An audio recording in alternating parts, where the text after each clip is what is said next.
मेरे प्यारे विद्यार्थी, मैं अंकित सर। तो आज आपका टेक्नीशियन ग्रेड 3 का सेट नंबर 8 है और इसमें हम लोग देखेंगे कि रीजनिंग के कौन कौन से क्वेश्चन आपके पूछे गए हैं।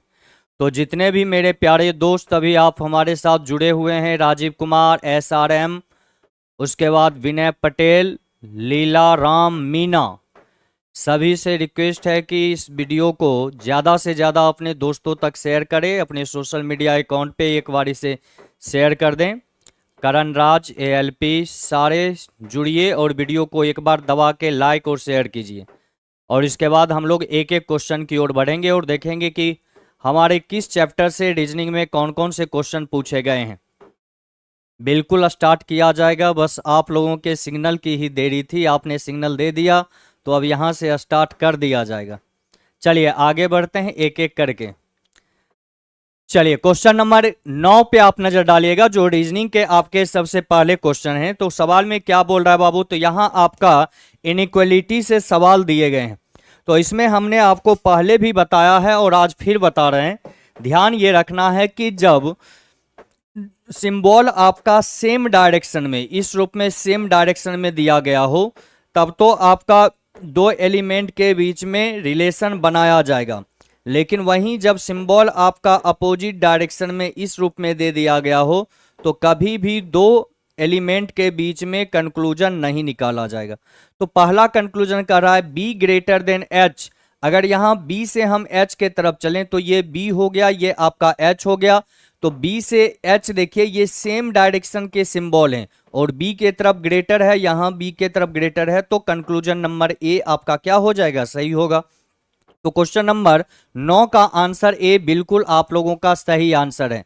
चलिए अगले क्वेश्चन की ओर हम लोग चलते हैं। बिल्कुल सही आंसर है आप लोगों का। तो क्वेश्चन नंबर 9 के बाद क्वेश्चन नंबर 10 आप लोग देखेंगे तो यहाँ वेन डायग्राम से सवाल दिए गए। क्वेश्चन में पूछ रहा है कि ऐसे कितने लड़के हैं जो कॉलेज के विद्यार्थी और एथलीट भी हैं। ये दोनों होने चाहिए। तो देखिए लड़के आपका ये है, इसमें ये 9 संख्या जो है ये दर्शा रहा है कि ये लड़के कॉलेज के विद्यार्थी भी हैं और एथलीट भी हैं। ये दोनों दर्शा रहा है, कौन सा, तो ये 9। तो इसका राइट आंसर जो होगा आपका ऑप्शन नंबर बी हो जाएगा। क्वेश्चन नंबर 10 का आंसर आपका ऑप्शन नंबर बी। अगले सवाल की ओर चलें तो 10 के बाद देखिएगा क्वेश्चन नंबर 11। तो बोल रहा है कि एक कक्षा के सभी 40 विद्यार्थी, 40 छात्र उत्तर की ओर मुख करके एक सीधी पंक्ति में खड़े हैं। अब देखिए उत्तर दिशा की ओर मुख करके 40 विद्यार्थी एक पंक्ति में खड़े हैं। बोल रहा है कि अशोक दाएं सिरे से 21वें स्थान पर है। अब बाबू पंक्ति में व्यक्तियों की कुल संख्या आपका 40 है। यदि दाएं छोर से गिनती करने पर अशोक का स्थान आपका 21वां होगा तो जाहिर सी बात है अशोक के बाएं में विद्यार्थी की कुल संख्या जो है वो आपका 20 हो जाएगा। अगले लाइन में कहता है कि जबकि अली बाएं सिरे से 15वें स्थान पर है। जबकि अली का स्थान बाएं से गिनती करने पे 15वां होगा। 15वां होने का मतलब है कि अली से पहले छात्रों की कुल संख्या जो है वह आपका 14 हो जाएगा। कुल विद्यार्थियों की संख्या जो है वो आपका 40 है। तो यहां से गिनती करेंगे 14, 1 15, 1 16, 16 और 20 हो गए 36। यानी इन दोनों के बीच की जो संख्या होगा वह आपके कितने हो जाएंगे, 4। तभी तो कुल छात्रों की संख्या आपके 40 हो पाएंगे। तब सवाल में पूछ रहा है कि अशोक और अली के बीच कितने छात्र खड़े हैं। तो यहां देखिए अशोक और अली के बीच कुल छात्रों की जो संख्या है वो आपके 4 हैं। तो राइट आंसर दीजिएगा option number A. Question number 11 का आंसर बिल्कुल आपका ए नंबर होगा। चलिए अगले क्वेश्चन की ओर हम लोग चलते हैं। सभी का बिल्कुल सही है। अगले क्वेश्चन की ओर हम लोग चलते हैं। 11 के बाद क्वेश्चन नंबर 12 पे आप लोग नजर डालेंगे। तो 12 में क्या करा है, 12 में बाबू यहां पर कुछ निर्णय आपको दिए गए हैं। अब ये निर्णय इन दोनों कथन में से किस कथन के आधार पे लिया जा सकता है, ये आपको सोचना है और इसका आंसर करना है। तो यहां पर देखिए निर्णय में बोला क्या जा रहा है। तो निर्णय आपका दिया हुआ है कि टेलीकॉम कंपनी डी के प्रबंधन ने अगले 2 महीने के लिए उनकी भर्ती प्रक्रिया को स्थगित करने का निर्णय लिया है। यानी टेलीकॉम कंपनी जो डी है उसके प्रबंधन ने अगले 2 महीने तक किसी भी भर्ती प्रक्रिया को स्थगित करने का निर्णय ले लिया। अब कथन नंबर 1 कहता है कि कंपनी डी ने अभी अभी देश की सबसे बड़ी परियोजना पर हस्ताक्षर किए हैं, जिसके कुछ सप्ताह में शुरू होने की उम्मीद है और इसे समय पर पूरा करने के लिए उन्हें एक विशाल कार्यबल की आवश्यकता होगी। अगर बाबू विशाल कार्यबल की आवश्यकता होगी तो वहां पर प्रक्रिया जो है, बहाली प्रक्रिया, भर्ती की प्रक्रिया, वो स्थगित नहीं किया जाएगा बल्कि उसे लागू किया जाएगा, भर्ती कराई जाएगी। तो इस कथन के अनुसार ये आपके निर्णय सही नहीं है, तो कथन नंबर 1 आपके गलत हो जाएंगे। दूसरा स्टेटमेंट कहता है कि प्रबंधन में बदलाव के कारण कंपनी डी में नौकरी छोड़ने की दर में 12% की वृद्धि हुई है। और अगर नौकरी छोड़ने में 12% की वृद्धि होगी तो ये भर्ती प्रक्रिया को जारी रखा जाएगा, ना कि यहां स्थगित किया जाएगा। इसलिए आपके स्टेटमेंट दूसरे भी क्या हैं, गलत हैं। तो ना तो यहां स्टेटमेंट 1 आपका सही है और ना ही स्टेटमेंट आपका 2 सही है। तो इसका जो राइट आंसर हो जाएगा वो होगा ऑप्शन नंबर बी, कथन 1 और 2 दोनों निर्णय का समर्थन नहीं करते हैं। क्वेश्चन नंबर 12 के बाद आइए अगले क्वेश्चन की ओर। तो 12 के बाद 13 में बोला गया कि घंटे वाली सुई 18 मिनट में कितना कोण बनाती है। तो आप ध्यान रखिए कि घंटे वाली जो सुई है, इसे नोट करके आप लोग लिख लें कि घंटे वाली सुई 1 मिनट में, घंटे वाली सुई 1 मिनट में हाफ डिग्री घूमती है। कितना घूमती है बाबू? तो 1/2 डिग्री। तो यहां बोल रहा है 18 मिनट में, तो 18 का आधा कर दीजिए तो आपका हो जाएगा 9 डिग्री। राइट आंसर चला जाएगा ऑप्शन नंबर बी, 9 डिग्री। इसके बाद अगले क्वेश्चन की ओर आते हैं। तो 13 के बाद क्वेश्चन नंबर 14 पे आप लोग नजर डालेंगे। 14 में आप लोग भी अपना आंसर कमेंट सेक्शन में देते रहिए ताकि आप लोगों का भी कॉन्फिडेंस लेवल बढ़ता रहा। जो आप लोग बना चुके हैं इसका आंसर आप लोग करते रहें। अब आइए क्वेश्चन नंबर 14 देखिएगा। तो 14 में बोल रहा है कि एक मेज पर एक कार्यशील घड़ी इस प्रकार रखी गई है कि 9 PM बजे इसके घंटे की सुई उत्तर दिशा की ओर इंगित कर रही है। अब बोलिए, एक टेबल घड़ी है जिसमें 9 बजे जो है घंटे वाली सुई उत्तर दिशा की ओर है। तो यहां से समझिएगा, तो यहां पर बाबू घड़ी है आपका, इस घड़ी में देखिए यहां हो जाएगा आपका 12, ये हो जाएगा आपका 9, यहां हो गया 6 और ये हो गया आपका 3। जब घड़ी में 9 बजे का समय होगा तो घंटे वाली सुई 9 पे होंगे और मिनट वाली सुई आपके 12 पर होंगे। बोल रहा है कि 9 बजे घंटे वाली सुई का जो डायरेक्शन है वो आपका नॉर्थ डायरेक्शन है। तो बोलिए, अगर ये नॉर्थ डायरेक्शन होगा तो नॉर्थ से 90 डिग्री क्लॉकवाइज पे आपके डायरेक्शन ईस्ट होते हैं और ईस्ट के ठीक अपोजिट का डायरेक्शन वेस्ट होगा और नॉर्थ के ठीक अपोजिट का डायरेक्शन आपका साउथ हो जाएगा। तब आगे सवाल में क्या बोल रहा है? तो आगे क्वेश्चन में बोला गया कि यदि इस घड़ी की स्थिति समान बनी रहती है तो 2 AM बजे इसकी मिनट की सुई किस दिशा की ओर होगी। जब 2 बजे का समय होगा तो उस समय मिनट वाली सुई आपके 12 पर होंगे और घंटे वाली सुई यहां आपके 2 पर होंगे। तो 2 बजे में देखिए ये मिनट वाली सुई जो है ये ईस्ट डायरेक्शन की ओर इंगित कर रहा है, यानी ये जो दिशा है आपका ईस्ट हो जाएगा। तो राइट आंसर दीजिएगा ऑप्शन नंबर ए, पूर्व दिशा। तो क्वेश्चन नंबर 14 का जो आंसर होगा वह आपका ऑप्शन नंबर ए, पूर्व दिशा हो जाएगा। राकेश रॉय, एलपी का रेगुलर सेट का टाइमिंग क्या है? एलपी का जो सेट चलता है बाबू वो आपका मंडे, ट्यूसडे और वेडनेसडे चलता है और इसका टाइम आप जो नंबर दिए गए ऑनलाइन उस पर कॉल करके आप पूछ सकते हैं। और यहाँ ऑफलाइन सेंटर ये भिखना पहाड़ी, किसान कोल्ड स्टोरेज और बाजार समिति किसी भी सेंटर पे आप लोग दे सकते हैं। और यदि आप ऑनलाइन सेट देना चाहते हैं तो इसके लिए platform online test application Play Store से डाउनलोड कीजिए और वहां से आप सारे टेस्ट दे सकते हैं। क्लियर? और विशेष जानकारी के लिए नंबर जो दिए गए उस नंबर पे आप लोग कॉल कर लीजिए। ऑफलाइन क्लास आ सकते हैं नहीं, ये जो चलता है बाबू आपका डिस्कशन जो चल रहा है ये आप लोगों का स्टूडियो से चल रहा है। क्लियर? ये क्लास से नहीं चल रहे, यहां ऑफलाइन आप लोग नहीं आ सकते हैं, नंबर पर कॉल रिसीव नहीं करते हैं। ठीक है, आप नंबर पे कॉल रिसीव नहीं कर रहे हैं तो मैं भी क्लास से निकलूंगा तो बोल दूंगा आप 1 घंटे के बाद कॉल करिए, आपके कॉल बिल्कुल रिसीव किए जाएंगे। चलिए कोई बात नहीं, अब आगे बढ़ते हैं, अगले सवाल की ओर आ जाइए। क्वेश्चन नंबर 14 के बाद देखिएगा 15 में आपसे क्या पूछे गए। तो 15 में पूछ रहा है कि यदि दिए गए अनुक्रम को उल्टे क्रम में लिखा जाए तो कौन सा घटक दाएं सिरे से 8वें घटक के बाईं ओर 5वें हो जाएगा। तो ध्यान दीजिए, अभी ये बाएं से दाएं है, जब इसको उल्टे क्रम में लिखेंगे तो ये ऐसे उलट जाएगा, यानी ये 6 जो है इस तरफ चला जाएगा और वो Q जो है वो इस तरफ आ जाएगा। तब बोल रहा है कि दाहिने छोर से 8वें अक्षर के बाएं, तो दाएं से 8वें के बाएं 5वां जाएंगे तो 8 और 5 आपका 13 हो जाएगा, यानी दाएं से 13वां देखना है तो दाएं आप यहां से गिनेंगे, चूंकि ये आपका यहां चला गया तो यहां से 13वां एलिमेंट जो होगा वही आपका आंसर होगा। तो देखिए 1 2 3 4 5 6 7 8 9 10 11 12 13, यानी कि दाहिने से जो 13वां होगा वो आपका सी होगा। तो राइट आंसर दीजिएगा ऑप्शन नंबर ए। 15 के बाद आइए अगले क्वेश्चन की ओर। अगला क्वेश्चन हम लोग देखते हैं कौन सा है। तो 15 के बाद क्वेश्चन नंबर 16 में आपसे पूछे गए कि किसी निश्चित कूट भाषा में लोकल को यहां पर बाबू MADOM के रूप में लिखा गया।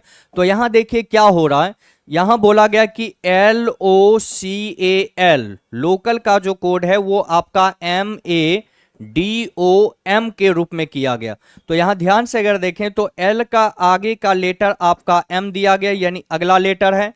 फिर देखिए O का जो कोड है वो A लिखा गया है, और यहां देखिए C का आगे का लेटर आपका D हो गया, और फिर A का जो कोड है वो आपका O लिखा गया। यानी लेटर O और A का जो कोड है वो परस्पर आपस में बदले जाते हैं, और बाकी जो लेटर हैं उनका आगे का लेटर कोड किया गया। फिर यहां देखिए तो लेटर L का जो कोड है वो आपका M हो गया। और दूसरा जो एग्जांपल है यहां बोला गया कि ग्लोबल का कोड आपका क्या दिया गया। तो यहां ध्यान से देखिए दिया हुआ है GLOBAL, और ग्लोबल का कोड आपको दिया गया है HMACOM। तो यहां पर भी ध्यान देंगे, G का आगे का लेटर आपका H है, L का आगे का लेटर M हो जाएगा, O का कोड जो है यहां A के रूप में किए जाएंगे, और B का आगे का लेटर आपका C हो जाएगा, फिर A का कोड आपका O हो जाएगा। चूंकि A और O ये दोनों आपस में कोड बदल दिए जाते हैं, और L का आगे का लेटर आपका M हो जाएगा। तब जब आपसे रोमन का कोड पूछा गया तो बस वही काम करेंगे। तो R का आगे का लेटर आपका S होगा, O और A ये दोनों आपस में अपना स्थान चेंज करेंगे तो O के स्थान पे आपका A हो जाएगा, और M का आगे का लेटर N। फिर यहां पर देखिए A के जगह पर आपका O आ गया, और लेटर N है तो N का आगे का लेटर आपका O हो जाएगा। तो राइट आंसर होगा SANOO, SANOO, option number D आपका बिल्कुल सही आंसर है। क्लियर, बिल्कुल सही आंसर है सभी का बाबू। शहनवाज अंसारी MD इलेक्ट्रीशियन, बिल्कुल सभी का आंसर सही है। चलिए अगले क्वेश्चन की ओर हम लोग चलते हैं। क्वेश्चन नंबर 16 के बाद क्वेश्चन नंबर 17 पे आप लोग नजर डालेंगे। तो 17 में बोल रहा है कि 10 व्यक्ति दो समानांतर पंक्ति 1 और 2 में बैठे हैं। ए से लेकर ई तक पंक्ति 1 में उत्तर की ओर मुख करके बैठे हैं। अब देखिए यहां पर दो पंक्ति है, पंक्ति 1 और पंक्ति 2। पंक्ति 1 में बोल रहा है कि वो जो है 5 व्यक्ति बैठेंगे, तो 1 ये हो जाएगा, 2 3 4 5, 5 व्यक्ति का स्थान हो गया, जिनके चेहरा जो है वो आपका नॉर्थ डायरेक्शन उत्तर दिशा की ओर होंगे। और इनमें कौन होगा, तो ए से लेकर ई तक होंगे। और ये हो जाएगा पंक्ति 2, तो इसमें भी 5 व्यक्ति बैठेंगे जिनका चेहरा दक्षिण दिशा की ओर रहेगा, जिनका चेहरा हो गया दक्षिण दिशा की ओर। अब देखिए आगे सवाल में बोल रहा है कि और VWXYZ पंक्ति 2 में दक्षिण की ओर मुख करके बैठे हुए हैं, यानी इस पंक्ति में बैठने वाले व्यक्ति आपके V से Z तक होंगे। आगे सवाल में बोल रहा है कि इस प्रकार पंक्ति 1 में बैठे प्रत्येक सदस्य का मुख पंक्ति 2 में बैठे एक सदस्य की ओर है। अगले सवाल में बोल रहा है कि ए पंक्ति के दाएं सिरे से दूसरे स्थान पर बैठा। ए अगर पंक्ति के दाएं सिरे से दूसरा बैठेगा तो पंक्ति का दायां सिरा इधर हो जाएगा, इस वाले पंक्ति का इधर होगा दाएं सिरा, इधर हो जाएगा बाएं सिरा, और इस वाले पंक्ति का इधर बाएं सिरा होगा और इधर क्या हो जाएगा दाएं सिरा। अब देखिए बोल रहा है ए जो है वो अपनी पंक्ति में दाएं से दूसरा, तो ए जब भी बैठेगा पंक्ति 1 में बैठेगा और इधर से दाएं से दूसरा, पहला दूसरा, ये वाला जो स्थान है बाबू ए का हो जाएगा। अगले लाइन में बोला गया कि डब्लू का मुख ए के ठीक बगल में बैठे व्यक्ति की ओर है, और अगला लाइन कहता है कि एक्स जो है वह डब्लू के दाईं ओर तीसरे स्थान पर बैठा है। अब देखिए डब्लू जब भी बैठेगा तो ए के बगल में बैठे किसी व्यक्ति के सामने बैठेगा, तो ए के बगल में बैठा व्यक्ति ये भी है और ए के बगल में बैठा व्यक्ति ये भी है। अगर इस व्यक्ति के सामने में डब्लू बैठेगा तो इसके दाएं तीसरा स्थान एक्स का नहीं हो पाएगा, इसलिए हम ये काम करेंगे कि ए का बगल का व्यक्ति ये हो जाएगा और इसके सामने में यहां पे आप डब्लू को रखेंगे और डब्लू के दाएं तीसरा, पहला दूसरा तीसरा, ये वाला जो स्थान है आपका एक्स का हो जाएगा। अब देखो अगले लाइन में बोल रहा है कि एक्स की ओर मुख करके बैठा व्यक्ति बी के दाईं ओर ठीक बगल में है, यानी एक्स के सामने जो व्यक्ति बैठेगा वो बी के ठीक दाएं में, तो बी का स्थान आपका यहां हो जाएगा। अगले लाइन में ये बोल रहा है कि बी और सी के बीच केवल एक व्यक्ति बैठा है, अगर बी और सी के बीच में एक बैठेगा तो सी का स्थान यहां पर हो जाएगा। अगले लाइन में बोल रहा है कि भी जो है वह वाई के दाईं ओर ठीक बगल में बैठा है। अब बोलिए भी और वाई उसको कहां पे आप बैठा सकते हैं, तो भी जो है वाई के दाईं ओर है, तो वाई का स्थान ये हो जाएगा, भी का स्थान ये हो जाएगा। अब देखिए भी से जेड में यहां चार व्यक्ति आगे एकमात्र व्यक्ति जेड बचता है, तो जेड का स्थान ये हो जाएगा। आगे सवाल में बोल रहा है कि डी पंक्ति के किसी भी सिरे पे नहीं बैठा, यानी डी जो है पंक्ति के छोर पे नहीं बैठेगा, तो छोर पे नहीं बैठने का मतलब है डी के लिए एकमात्र स्थान ये बचता है, तो डी का स्थान हम यहां देंगे। अब इन पांचों में से ए बी सी डी आगे एक व्यक्ति बच रहा है ई, तो ई का स्थान यहां हो जाएगा। अब देखिए सवाल में आगे क्या बोल रहा है इनमें से कौन जेड के ठीक सामने है। अब बोलिए जेड के ठीक सामने बैठा व्यक्ति कौन है, बी है, तो राइट आंसर जो है वो आपका ऑप्शन नंबर डी हो जाएगा, यानी जेड के सामने बैठा व्यक्ति आपका बी हो जाएगा। क्लियर। चलिए अगले सवाल की ओर हम लोग चलते हैं। तो क्वेश्चन नंबर बिल्कुल सही आंसर है सभी का 17 के बाद क्वेश्चन नंबर 18 पे हम लोग चलते हैं। 18 में बोल रहा है यहां पर दो कथन दिए गए, अब इसके बाद जो है आपको बताना है कि इनमें कौन सा कारण है और कौन उसका प्रभाव होगा। तो पहला कह रहा है कि बाबू शिक्षकों और छात्रों वाली स्कूल बस समय पर स्कूल नहीं पहुंच सकी, यानी कि जो बस शिक्षक और छात्रों को लेने स्कूल के लिए गया था वो बस अपने समय पे नहीं पहुंचे हैं। तो बस का समय पे नहीं पहुंचने के बहुत सारे कारण हो सकते हैं। अब देखिए यहां पर दूसरा क्या कर रहा है, तो दूसरा कह रहा है सड़क पर हुए एक बड़े हादसे की वजह से यातायात बाधित हो गया था। अब देखिए ये जो बस नहीं पहुंचा ये किस कारण से, तो कारण इसका ये बना कि सड़क पर एक बहुत बड़ा हादसा था और उस हादसे की वजह से यातायात बाधित हो गया और उसी के कारण शिक्षक और छात्रों वाली स्कूल बस जो है वो आपके समय पे नहीं पहुंचे।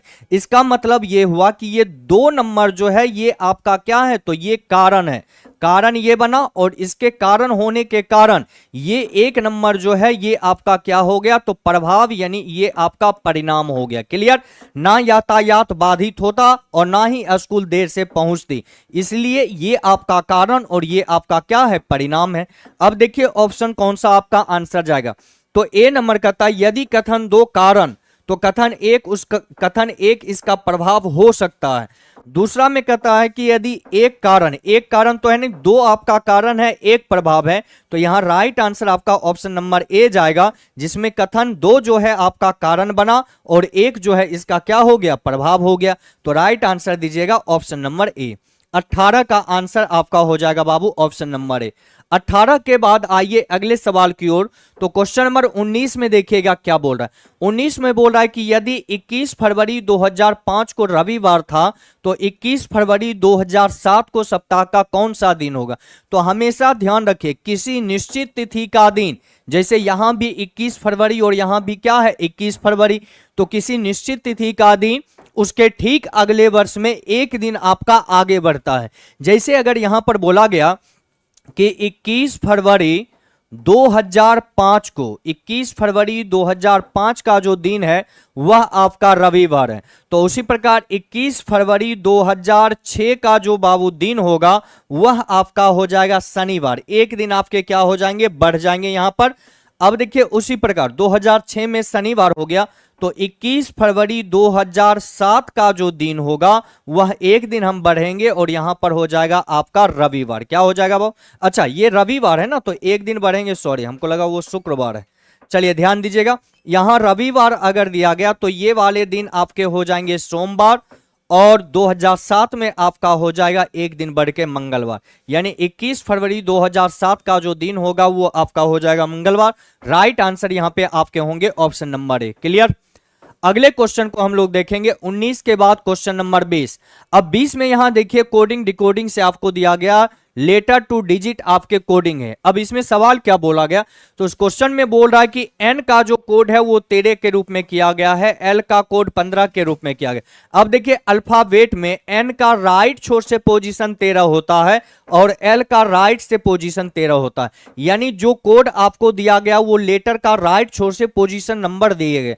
जब नेशनल का कोड आपसे पूछा गया तो हर एक लेटर का राइट से हम पोजीशन लिखेंगे, तो एन का राइट से पोजीशन बाबू होगा 13, ए का हो जाएगा आपका 26, टी का हो जाएगा 7, फिर आई का आपका हो जाएगा 18, ओ का हो जाएगा 12, एन का हो जाएगा 13, ए का होगा 26 और 12 का आपका हो जाएगा 15। यानी राइट आंसर जो होगा 13, 26, 7, 18, 12, 13, 26, 15।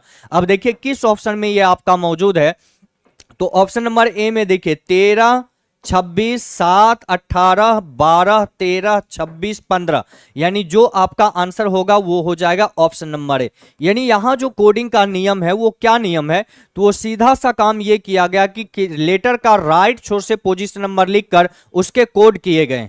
अगले क्वेश्चन की ओर आते हैं, तो क्वेश्चन नंबर 20 के बाद क्वेश्चन नंबर 21 में देखिए क्या बोल रहा है। तो 21 में बोल रहा है कि 6 गेंदबाज जिसमें B1 से लेकर B6 की तुलना में उनकी गेंदबाजी की गति के आधार पर की जाती है। अब बोल रहा है B5 की गति केवल B4 से अधिक है। अगर B5 की गति केवल B4 से अधिक है, इसका मतलब यह हो गया कि B5 का जो गति है इससे ज्यादा केवल B4 से अधिक है, मतलब और सबसे इसका गति क्या है, कम है। अब अगर हम यहां ऑप्शन को चेक करें तो यहां देखिए ऑप्शन ए में यहां पर B5 का जो है B4 से अधिक है, जबकि यहां देखिए B4 से ये कम हो गया, तो बी नंबर आंसर जाएगा नहीं। यहां भी B5 का गति जो है वो B4 से आपका कम है, तो सी नंबर भी आपके आंसर नहीं जाएंगे। और यहां देखिए B5 का जो गति है ये B4 से ज्यादा है, तो आपका डी नंबर और ए नंबर में से कोई आंसर जाएगा। अब अगले अगर हम स्टेटमेंट को देखें तो यहां बोल रहा है B1 की गति B2 और B3 से कम है। अब B1 की गति B2 और B3 से कम होना चाहिए, तो यहां देखिए B1 की गति B2 और B3 से क्या है, कम है, तो इस स्टेटमेंट को ये भी पूरा कर रहा है। डी नंबर को चेक करेंगे तो B1 की गति B3 और B2 दोनों से कम है, ये भी आपके पूरे हो रहे हैं। अगले स्टेटमेंट ये कहते हैं कि किंतु B5 और B6 से अधिक है। कहने का मतलब ये है कि B1 की जो गति है वह B2 और B3 से तो कम है, लेकिन वह B5 और B6 से क्या है, ज्यादा है। यानी B1 की गति B5 और B6 से ज्यादा होना चाहिए।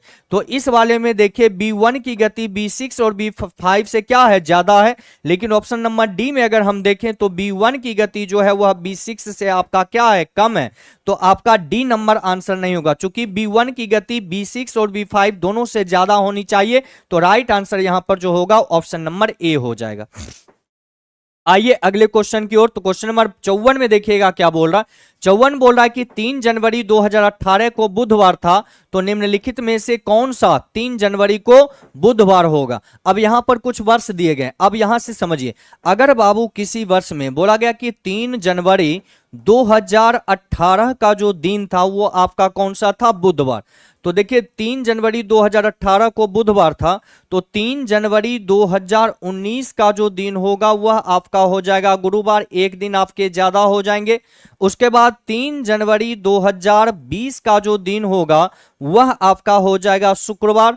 अब उसके बाद आगे बढ़ेंगे तो यहां देखिए 3 जनवरी 2021, अब ये 2021 में यहां एक दिन नहीं बल्कि 2 दिन ज्यादा होंगे, इसलिए चूंकि ये 2020 आपका लीप ईयर है और लीप ईयर में फरवरी माह में 29 दिन हो जाते हैं, तो यहां शुक्रवार के बाद शनिवार नहीं बल्कि ये जो दिन होगा आपका रविवार का हो जाएगा, यानी 3 जनवरी 2021 का दिन आपका रविवार होगा। अब इसके बाद फिर एक एक दिन आगे बढ़ेगा, तो 3 जनवरी 2022 का जो दिन होगा वो आपका हो जाएगा सोमवार, और 3 जनवरी 2023 का जो दिन होगा वो आपका हो जाएगा बाबू मंगलवार, और 3 जनवरी 2024 का जो दिन होगा वो आपका होगा कौन सा, तो वो हो जाएगा आपका बुधवार। यानी 2024 में फिर से 3 जनवरी को आपका जो दिन होगा वो आपका कौन सा होगा, बुधवार। तो राइट आंसर यहां पे दीजिएगा ऑप्शन नंबर सी 2024। तो 54 का आंसर आपका हो जाएगा option number C. Pankaj Yadav ji, ALP result नहीं गया, आज चला जाएगा समय पे, आप चिंता नहीं करें, अभी क्लास से निकलेंगे तो बोल दिया जाएगा, आपके रिजल्ट टेलीग्राम पे चले जाएंगे। आइए अगले क्वेश्चन की ओर। 54 के बाद देखिएगा क्वेश्चन नंबर 55 हमारा क्या कर रहा है। तो 55 में कह रहा है कि निम्न अनुक्रम में उन अक्षरों की संख्या कितनी है जिनके ठीक पहले एक सिंबल होना चाहिए परंतु ठीक बाद में संख्या नहीं होनी चाहिए। संख्या नहीं होनी चाहिए, ये चीज ध्यान रखना, और ठीक पहले एक सिंबल होना चाहिए। तो देखिए लेटर एम, इसके ठीक पहले एक सिंबल है लेकिन ठीक बाद में एक नंबर नहीं है। अब लेटर ए, इसके ठीक पहले एक सिंबल है, आगे नंबर नहीं है। एन को गिनती नहीं करेंगे चूंकि इसके बाद में एक नंबर है। बी को भी गिनती नहीं करेंगे, इसके बाद भी एक नंबर है। अब लेटर ओ को गिनती नहीं करेंगे चूंकि इसलिए क्योंकि इसके पहले में सिंबल नहीं है। अब आगे बढ़िएगा तो लेटर सी के पहले भी सिंबल नहीं, बी के पहले भी सिंबल नहीं। अब डी के पहले सिंबल तो है लेकिन डी के बाद में यहां नंबर दिया गया, इसलिए डी को भी गिनती नहीं करेंगे। यानी दो लेटर आपके ऐसे हैं जिसके ठीक पहले एक सिंबल है लेकिन ठीक बाद में एक संख्या नहीं है। तो इसके आधार पर आपका आंसर हो जाएगा ऑप्शन नंबर डी, यानी दो ऐसी संख्याएं आपके। 55 के बाद आइए क्वेश्चन नंबर 56 पे। तो 56 में बोल रहा है कि यहां पे आकृति पूर्ति, फिगर कंप्लीशन का ये आपका क्वेश्चन है नॉन वर्बल सेक्शन से। तो बोलिए इस आकृति पूर्ति करने के लिए आपको क्या करना होगा। तो सबसे पहले तो यहां से ये लाइन खींचनी होगी। अब यहां चारों कोने वाले फिगर में देखिए तो यहां से ये लाइन इसमें मिलाई गई, इसमें भी, तो यहां से एक लाइन आपका यहां मिल जाएगा। तो ये वाली आकृति जिस ऑप्शन में आपको दिखाई देगा वही आपका राइट आंसर होगा। तो देखिए ये आकृति आपको ऑप्शन यहां 4 में दिखाई दे रहा, यानी राइट आंसर जो है ऑप्शन नंबर ए हो जाएगा क्योंकि 4 नंबर वाले फिगर ही इस आकृति को पूरा कर रहा है। तो क्वेश्चन नंबर 56 का जो आंसर होगा वो आपका ऑप्शन नंबर ए हो जाएगा। क्या आंसर होगा बाबू? Option number A. अगले क्वेश्चन की ओर आइए। तो 56 के बाद देखिएगा क्वेश्चन नंबर 57 में यहां पर बाबू आपका सीरीज से दिया गया नंबर आपका क्या है। तो 14 के बाद दिए गए आपके 20 के बाद फिर दिया गया आपका 34 के बाद है बाबू आपको 72 और 72 के बाद फिर दिया गया 182। आगे का नंबर आपसे पूछा गया। तो यहां देखिए 14 और 20 का जो अंतर है ये कितने का है। तो ये आपका 6 का अंतर है। 20 और 34 के बीच का जो अंतर है ये आपके 14 के अंतर है। अब इसके बाद देखिएगा तो 34 और यहां कितने हैं बाबू 72, इनके बीच का जो अंतर है ये आपका 38 का अंतर है। कितने का अंतर है बाबू? 38 का। 72 और 82 के बीच का जो अंतर है ये कितने का है। तो यहां देखिए 0 और यहां हो जाएगा 110 के अंतर है। अब देखिए यहां कोई सीक्वेंस आपका बन नहीं रहा है तो यहां पे हम लोग क्या करेंगे। तो ध्यान से अगर देखें तो 6 और 14 के बीच जो चल रहा है अंतर वो कैसे है। तो 6 गुना 3 18, 18 माइनस 4 यहां पर हो जाते हैं 14। उसी प्रकार 14 गुने आपका हो जाएगा 3, 14 गुने 3 42 और माइनस 4 आपका हो जाता है 38। अब 38 को अगर हम 3 से गुना करते हैं तो 38 गुने 3 आपका हो जाता है 114 और 114 में से माइनस 4 करेंगे तो आपका हो जाएगा 110। यानी ये सीरीज जो चल रहा है गुना 3 माइनस 4 गुना 3 माइनस 4 गुना 3 माइनस 4 का, बस यही काम आगे करेंगे। तो 110 को यदि हम 3 से गुना करेंगे और 4 उसमें घटाएंगे तो क्या हो जाएगा। तो 110 गुने 3 आपका हो जाएगा कितना। तो हो जाएगा 330। 110 गुने 3 आपका हो गया 330, हम माइनस 4 करेंगे तो यहां पर हो जाएगा 326। यानी कि 182 और आगे जो आपका अंतर होना चाहिए वो 326 का होना चाहिए। तो यहां आगे जो नंबर होगा 2 और 6 आपका हो जाएगा 8, 8 और 10 का 0 बाकी 1 और 3 4, 4 1 हो जाएगा 5। यानी राइट आंसर जो होगा वो आपका 508 होगा। देखिए ऑप्शन में यहाँ 580 है, 580 ऑप्शन नंबर डी यहाँ पे आपका दिया हुआ है 508। तो राइट आंसर आपका हो जाएगा ऑप्शन नंबर डी 508, बिल्कुल सही आंसर है। चलिए अगले सवाल की ओर। तो क्वेश्चन नंबर 59 के बाद देखिएगा क्वेश्चन नंबर 60 में आपसे क्या पूछे गए। तो 60 में बोल रहा है कि एक अतिथि से रेशमा का परिचय कराते हुए एक महिला करिश्मा ने क्या कहा कि वह मेरे ससुर की बेटी है। यानी करिश्मा नाम की जो व्यक्ति है वो क्या है, एक महिला है। और ये महिला क्या कहती है रेशमा के बारे में कि वह मेरे ससुर यानी कि इसके पति और पति के जो पिता होंगे वह करिश्मा के ससुर होंगे और इसके वो कौन है, बेटी है। यानी इस व्यक्ति की वो कौन हो जाएगी, बहन, और इसकी वो कौन हो जाएगी, बेटी। कौन है ये, तो ये हो जाएगा रेशमा। ये है बाबू रेशमा। सवाल में यही तो बोला है, बोल रहा है कि करिश्मा ने पर्चा कराते हुए रेशमा के बारे में बोला कि वह मेरे ससुर की बेटी है। तब सवाल में बोल रहा है कि रेशमा का करिश्मा से क्या संबंध है, रेशमा का करिश्मा से संबंध बताना है। तो यहां देखिए, करिश्मा, करिश्मा का पति, पति की बहन ननद, ननद की पुत्री को भांजी कहते हैं। तो राइट आंसर दीजिएगा ऑप्शन नंबर डी, भांजी। क्वेश्चन नंबर 60 का जो आंसर होगा वो आपका ऑप्शन नंबर डी हो जाएगा, भांजी। क्लियर? बिल्कुल महेश कुमार, आपका आंसर बिल्कुल सही है, ऑप्शन नंबर डी। अगले क्वेश्चन की ओर आइए। तो 60 के बाद देखिएगा क्वेश्चन नंबर 61 में आपसे क्या बोल रहे हैं। तो यहां पर बोल रहा है बाबू 5 शब्द दिए गए, उसको वेन डायग्राम के द्वारा अगर दर्शाना हो तो कैसे दर्शाएंगे। तो यहां पर दिया हुआ है शब्द संक्रामक रोग, उसके बाद है किसी चीज की कमी से होने वाले रोग, घेंघा और सूखा रोग, और उसके बाद है चेचक। अब देखिए, अगर इसको हम दर्शाना चाहें तो कैसे दर्शाएंगे। अब ये चेचक जो है ये कौन सा रोग है, तो ये एक संक्रामक रोग है, यानी सभी चेचक जो हैं वह संक्रामक रोग हैं। और उसके बाद ये घेंघा और सूखा रोग, ये जो होता है वो किसी चीज की कमी के कारण होते हैं। ये दो अलग अलग रोग हैं आपके। तो इसका जो आंसर होगा, इसमें ये अंदर वाला जो है ये आपका हो जाएगा चेचक, अंदर वाले क्या हो जाएंगे, चेचक। और ये बाहर वाले आपके हो जाएंगे संक्रामक रोग, बाहर वाले आपके हो जाएंगे संक्रामक रोग। और उसके बाद यहां पर ये जो अंदर वाले होंगे, एक आपका हो जाएगा घेंगा, और एक आपका होगा सूखा रोग, एक आपका हो जाएगा सूखा रोग। और ये बाहर वाला जो है ये किसको दर्शाएगा, तो ये दर्शाएगा किसी चीज की कमी के कारण, किसी चीज की कमी। तो राइट आंसर जो होगा वो आपका ऑप्शन नंबर ए हो जाएगा। 61 का आंसर दीजिएगा ऑप्शन नंबर ए। चले आइए अगले क्वेश्चन की ओर। तो क्वेश्चन नंबर 61 के बाद क्वेश्चन नंबर 62 पर आप लोग नजर डालेंगे। तो यहां पर क्या बोल रहा है, तो फिर यहां कोडिंग डिकोडिंग आ गया। और कोडिंग डिकोडिंग क्या है, तो ये आपका लेटर टू डिजिट का कोडिंग है।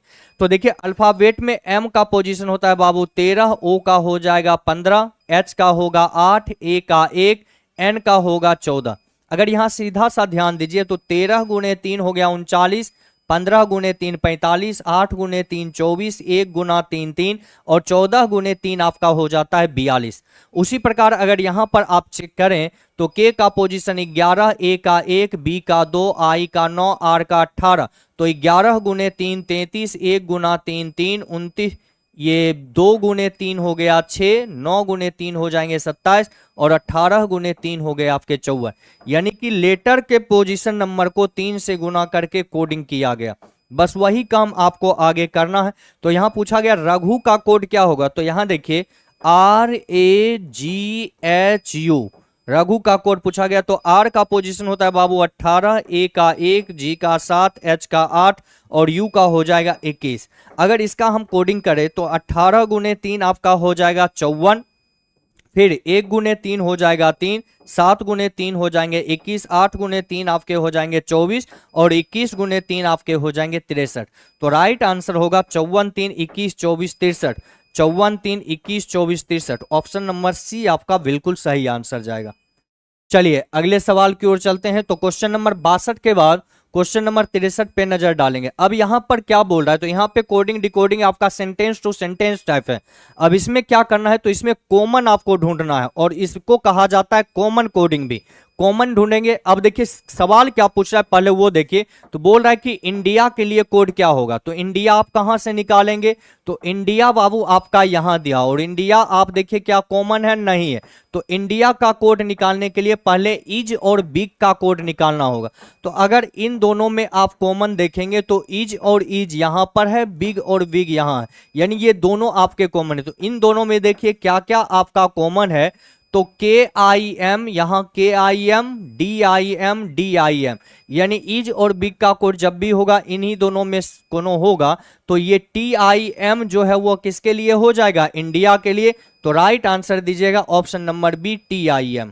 क्लियर? तो क्वेश्चन नंबर 63 का आंसर हो जाएगा option number B, T I M.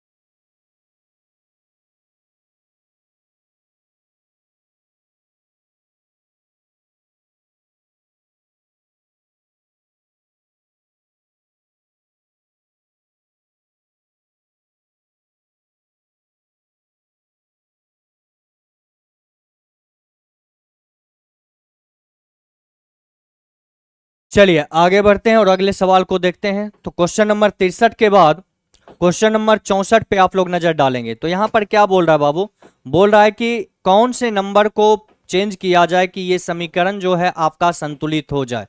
तो यहाँ देखिए, यहाँ भाग का सिंबल दिया हुआ है, तो 12 चौके 48 और यहाँ 8 है। यदि 8 और 12 को चेंज करेंगे तो 8 से ये भाग आपका लग जाएगा। तो 8 और 12 को चेंज करते हैं तो ऑप्शन नंबर बी में यहाँ 8 और 12 है। चेक करिए क्या ये हो रहा है कि नहीं हो रहा, तो दूसरे नंबर को हम लोग ट्राई करेंगे। तो यहाँ पर दिया हुआ है बाबू 8, 8 के जगह पर हम कर देते हैं 12, यहाँ जोड़ हो गया आपका 48, भाग आपका हो जाएगा 8, गुने हो गए आपके 5, माइनस हो जाएंगे 13। देखिए क्या ये आपका 29 आ रहा है या नहीं। तो 12 यहाँ आप 8 से भाग देंगे तो 6, गुने हो गया 5, माइनस हो जाएगा 13। तो 6 गुने 5 हो जाएगा 30, यानी 12 प्लस 30, अब माइनस हो गया आपका 13, 12 30 हो गया 42। अब 42 में से 13 जाएगा तो हो जाएगा 29। यही समीकरण आपका, यानी कि 8 और 12 के पोजीशन नंबर को चेंज करेंगे तो आपका समीकरण जो है संतुलित हो जाएगा। तो राइट आंसर दीजिएगा ऑप्शन नंबर बी। तो क्वेश्चन नंबर 64 का जो आंसर होगा वो आपका ऑप्शन नंबर बी हो जाएगा। अगले सवाल की ओर आइए, क्वेश्चन नंबर 65।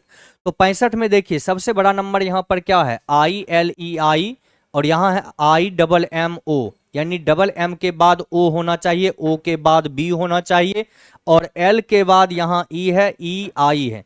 तो आइए यहाँ से शुरुआत करते हैं। IMM, तो यहाँ पर डालते हैं ओ।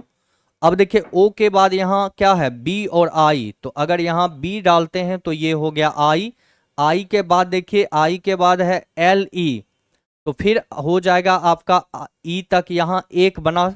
अब इसके बाद आई के बाद फिर हो जाएगा डबल एम, फिर हो गया आपका OBI, आई के बाद देंगे L और E, तो एक सीरीज यहाँ तक हुआ। फिर होगा आपका IMMO, ओ के बाद हो जाएगा बी, बी के बाद ILE, तो ये इस रूप में सीरीज बना। देखिए कैसे, तो सीरीज आपका बन रहा IMMOBILE, एक तो यहां तक, फिर इसके बाद IMMOOBILE, फिर उसके बाद IMMOBILE।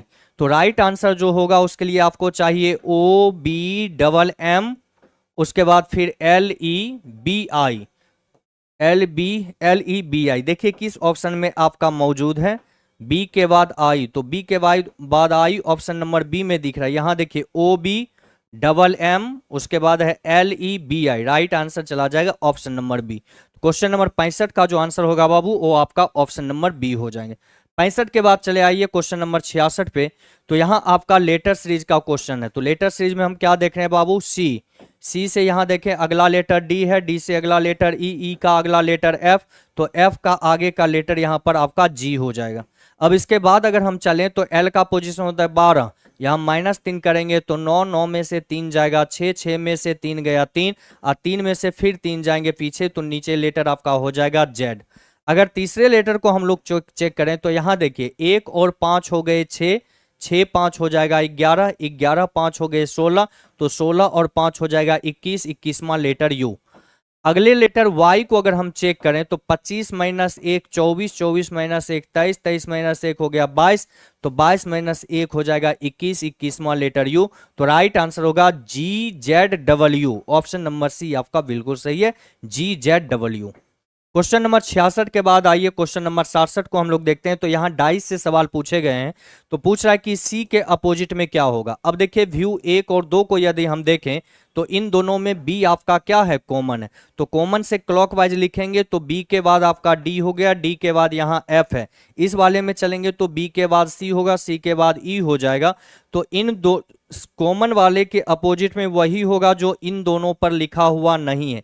अब देखिए इन दोनों पर क्या नहीं है, तो लेटर ए इन दोनों पे नहीं है, यानी बी के अपोजिट में आपका ए हो जाएगा। तो ये तीनों विपरीत जोड़ा आपको मिल गया। सवाल पूछा सी के अपोजिट, तो सी के अपोजिट में यहाँ डी होगा, आंसर दीजिएगा ऑप्शन नंबर सी। तो हमेशा ध्यान रखिए कि जब एक डाइस के दो व्यू दिए गए हो और उन दोनों में एक सतह आपके समान हो, तो समान सतह के अपोजिट में वही लेटर, नंबर या सिंबल होगा जो इस दोनों व्यू पर नहीं रहेगा, तथा दोनों व्यू से समान सतह से अगला जो क्लॉकवाइज होता है वही दोनों व्यू एक दूसरे का अपोजिट होता है। बस ये पॉइंट आप लोग ध्यान रखिएगा, तो ऐसे क्वेश्चन को आप आराम से बना सकते हैं। आइए क्वेश्चन नंबर 68 में बोल रहा है चार मित्र H से लेकर K तक एक वर्ग के चारों कोनों पर इस केंद्र की ओर अभिमुख होकर बैठे हुए। तो ये हो गया वर्ग, चारों कोने पे चार व्यक्ति, एक दो ये तीन और ये हो गए चार। अब सवाल में बोल रहा है कि H और J तिर्यक रूप से सम्मुख कोनों पर बैठे हुए हैं, I H के ठीक बाएं हैं। H के ठीक बाएं में यहां पर बाबू I हो जाएगा, H और J आमने सामने, तो J का स्थान ये हो जाएगा। अब एकमात्र ये स्थान बचा, एक व्यक्ति K बचा, तो K का स्थान ये हो गया। सवाल में बोल रहा है J के ठीक दाएं कौन है, तो J के ठीक दाएं में यहां I है। आंसर दीजिएगा ऑप्शन नंबर सी, यानी J के ठीक दाएं में बैठा व्यक्ति I है। 68 के बाद देखिएगा क्वेश्चन नंबर 69 क्या कहता है। तो ये आपका आ गया साइलोगिज्म चैप्टर से बाबू। पहला स्टेटमेंट कहता है कि कुछ कुदाल जो है वो आपका चाकू है। तो यहां स्टेटमेंट में बोला गया कि कुछ कुदाल आपके क्या हैं बाबू, तो चाकू हैं। और फिर अगला स्टेटमेंट कहता है कि सभी चाकू जो हैं वह आपके सांचे हैं। ये सारे के सारे चाकू आपके क्या हैं, सांचे हैं। तो हमेशा ध्यान आपको ये रखना है कि जब दिए गए स्टेटमेंट से जब फिगर हम लोग बनाते हैं और एक सर्कल दूसरे के अंदर में हो, तो हमेशा ध्यान रखिए कि अंदर से बाहर जो कंक्लूजन निकालेंगे वह बाबू ऑल में भी निकाले जाएंगे और सम में भी निकाले जाएंगे। लेकिन बाहर से अंदर जो हम निकालेंगे, बाहर से अंदर का मतलब हुआ सांचे से चाकू, तो इसमें जो कंक्लूजन होगा वो केवल और केवल आपका सम में निकाला जाएगा। इस जगह पे कंक्लूजन का ऑल में बोलना आपके गलत होते हैं। दूसरी चीज, जब यहां पर ध्यान रखिएगा, जब दो सर्कल एक दूसरे को इस रूप में काट रही हो, तो यहां पर ध्यान रखिएगा कि हमेशा कंक्लूजन सम में बोले जाते हैं। कुछ में क्या, किस में बोला जाएगा बाबू, सम में। और इस जगह पे यदि कंक्लूजन आप ऑल में बोलते हैं तो इस ऑल का बोलना आपका क्या होता है, गलत होता है। अगला पॉइंट एक और आपको ये याद रखना है कि जब दिए गए सारे स्टेटमेंट आपके पॉजिटिव हो तो उसमें कभी भी निगेटिव कंक्लूजन सही नहीं होता है।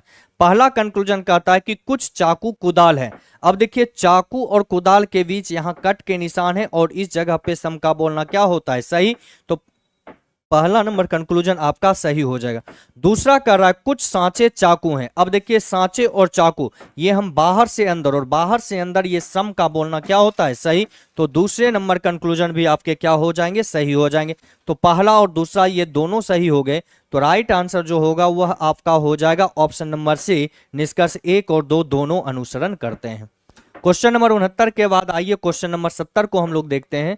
तो यहाँ पे सवाल में बोल रहा है कि अंग्रेजी ये शब्दकोश के अनुसार अगर इसको हम अरेंज करें तो किस क्रम में इसको हम अरेंज कर सकते हैं। तो अगर आप यहाँ सारे वर्ड को देखिए तो 3 लेटर तो सभी में आपका समान है, MAL MAL MAL। अब L के बाद अगर हम चेक करें बाबू तो यहाँ पर आपका I है, L है, उसके बाद यहाँ W है। ये तो सबसे अंतिम में जाएगा, यानी ये 5वें नंबर पर जाएगा, क्योंकि W सबसे लास्ट में ही लेटर आएगा। और यहाँ पर लेटर F है। तो देखिए I और IL से पहले लेटर F आएगा, यानी सबसे पहला जो वर्ड आएगा वो 4 नंबर वाले आएंगे। उसके बाद हम चेक करेंगे I वाले को। तो I में देखिए यहाँ पर I के बाद C, यहाँ I के बाद है आपका G। तो I वाले को अगर हम लेते हैं तो ये G से पहले C आता है, तब आपका हो जाएगा 1 नंबर। तो 4 के बाद हो जाएगा कौन सा, 1। चलिए ध्यान दीजिए, 4 के बाद हो जाएगा 1। अब देखिए 1 के बाद जो होगा वो आपका हो जाएगा 2 नंबर। और 2 नंबर के बाद अगर आप ध्यान दीजिए तो यहाँ L के बाद जो है बाबू L दिया गया। L के बाद यहाँ पर क्या है, L है, वहां पर था I, तब अब ये हो जाएगा आपका तीसरा नंबर। और उसके बाद यहाँ L के बाद है W, ये हो जाएगा आपके सबसे आखिरी में। यानी जो क्रम बनेगा 4 1 2 3 5, 4